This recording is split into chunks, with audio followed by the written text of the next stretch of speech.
Bismillahirrahmanirrahim. Assalamualaikum warahmatullahi wabarakatuh. Apa kabar sahabat semua, pemerhati pendidikan, Bapak, Ibu guru, rekan-rekan dosen, mahasiswa?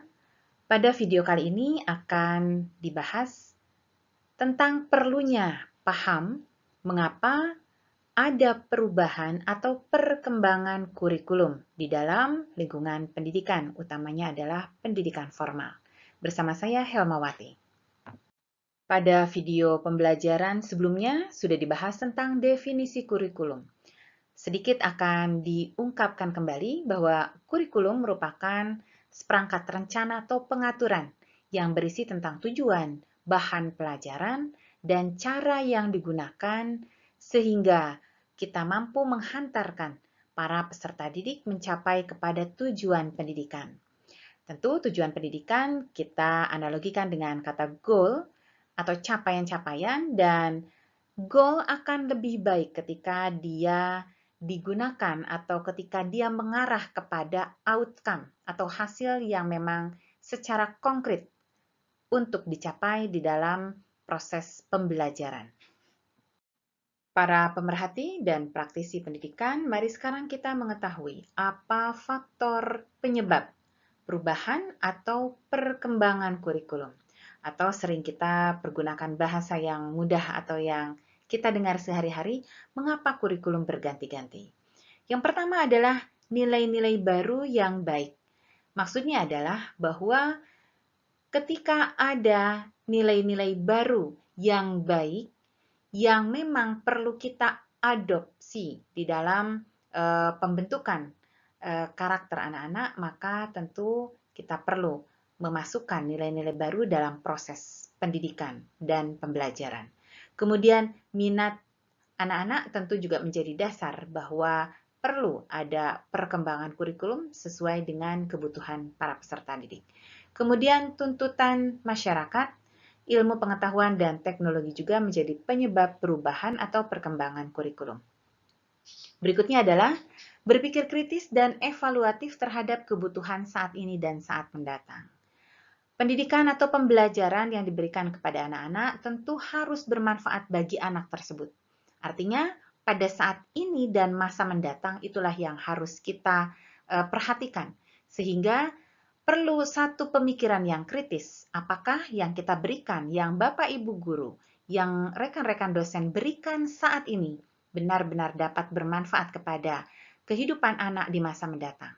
Tentu dengan berpikir visioner ke depan, kita perlu menyiapkan adanya perkembangan kurikulum yang memang relevan dengan apa yang akan bisa dikerjakan anak-anak dari bekal pendidikan yang diperoleh saat ini. Kemudian adanya ide kreatif dan kolaborasi dapat juga menyebabkan perubahan atau perkembangan kurikulum. Setelah kita mengetahui faktor penyebab dari perubahan atau perkembangan kurikulum, sekarang bagaimanakah kita mengetahui kurikulum mengalami perubahan atau perkembangan? Tahapannya seperti apa? Saudara-saudara, tentu saja satu perubahan kurikulum tidak langsung tiba-tiba berganti. Diawali dengan adanya sebuah ide atau konsep. Ide atau konsep ini bersifat dinamis, dalam arti akan selalu berubah sesuai dengan perkembangan zaman, minat, kebutuhan peserta didik, tuntutan masyarakat, ilmu pengetahuan, dan teknologi. Ide atau konsepsi kurikulum setiap orang tentu berbeda. Dan ini menjadi sangat penting untuk dianalisis. Ide mana yang paling kreatif, inovatif, dan konstruktif sesuai dengan visi, misi, dan tujuan pendidikan nasional. Pemilihan ide-ide tersebut akan dipilih dalam sebuah pertemuan konsultatif berdasarkan tingkat pengambilan keputusan yang tertinggi. Ide tersebut kemudian dituangkan dalam satu dokumen tertulis yang berisi aspek-aspek penting yang perlu dibahas. Dari kurikulum sebagai satu ide yang kemudian dituangkan di dalam dokumen tertulis dan disahkan oleh pemangku kebijakan dalam lingkungan pendidikan, maka kita beralih kepada bagaimana implementasi atau kegiatan yang harus dilaksanakan dari kurikulum sebagai satu ide tersebut. Nah, ini disebut sebagai kurikulum sebagai hasil belajar. Kemudian dari proses pembelajaran tersebut, maka kurikulum pun dapat dipahami sebagai satu disiplin ilmu, di mana memiliki konsep-konsep, prinsip, prosedur, asumsi, dan teori yang bukan hanya dapat dianalisis, namun juga dapat dipelajari.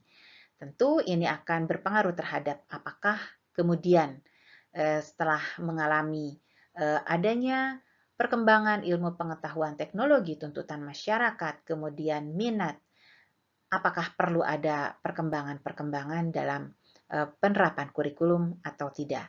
Nah, ini dapat dipelajari dari disiplin ilmu dari kurikulum. Selanjutnya, kurikulum sebagai satu sistem.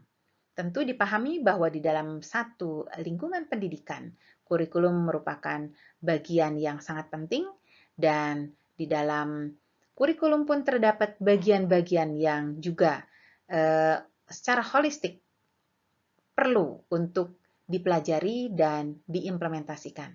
Maka kita memahami dalam satu sistem, tentu kurikulum menjadi bagian dari sistem pendidikan, baik itu sistem pendidikan nasional, sistem persekolahan, dan dalam sistem masyarakat. Para pemerhati pendidikan, Bapak Ibu guru dan Bapak Ibu dosen, serta para mahasiswa, dari beberapa slide tentang penyebab kurikulum berganti atau mengalami perkembangan atau perubahan, saya coba untuk mengemas dalam satu slide berikut ini. Kurikulum merupakan seperangkat tujuan, isi, bahan, materi, cara, atau metode untuk menghantarkan para peserta didik mencapai kepada tujuan pendidikan. Atau kita kenal dengan kompetensi lulusan. Lulusan ini atau para peserta didik ini akan memiliki kompetensi apa setelah mereka melalui proses pendidikan dan pembelajaran.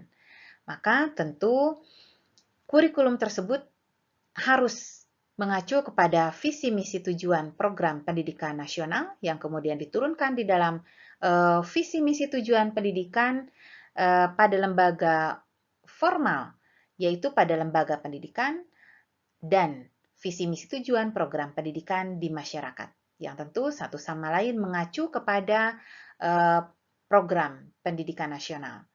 Sehingga kita mengenal ada pendidikan formal, informal, dan non-formal. Dari kurikulum tersebut tentu berisi tentang nilai-nilai. Dipahami bahwa pendidikan tidak lepas dari penanaman nilai-nilai kepada para peserta didik.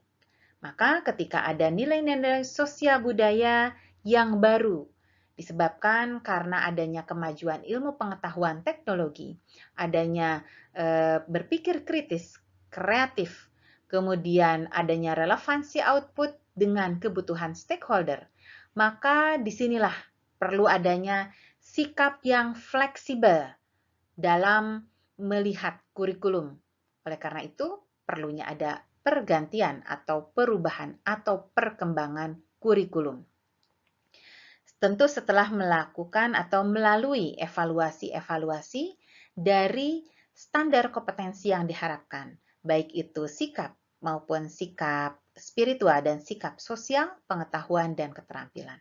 Ketika dilakukan evaluasi dan dihadapkan kepada kebutuhan yang diharapkan dari lulusan pendidikan ini, kemudian adanya pengetahuan teknologi, nilai-nilai yang baru yang perlu untuk diadopsi, maka disinilah kemudian dilakukan sebuah tahapan kurikulum sebagai ide untuk kemudian mengganti atau mengembangkan dari kurikulum sebelumnya. Dari kurikulum sebagai satu ide tersebutlah kemudian ditetapkan menjadi kurikulum baru untuk kemudian diimplementasikan. Sahabat pemerhati pendidikan, rekan-rekan guru, dosen, dan mahasiswa semua, apa yang saya sampaikan tentu sesuai dengan kemampuan, pengalaman, ilmu, dan wawasan yang saya pahami. Tentu akan ada perbedaan ketika rekan-rekan sahabat semua melihat dari sisi lain. Oleh karena itu, video ini menjadi satu dari bagian tambahan wawasan bagi kita semua, sehingga kita akan memiliki pengetahuan yang komprehensif. Terima kasih atas perhatiannya. Sampai jumpa pada video pembelajaran berikutnya. Wassalamualaikum warahmatullahi wabarakatuh.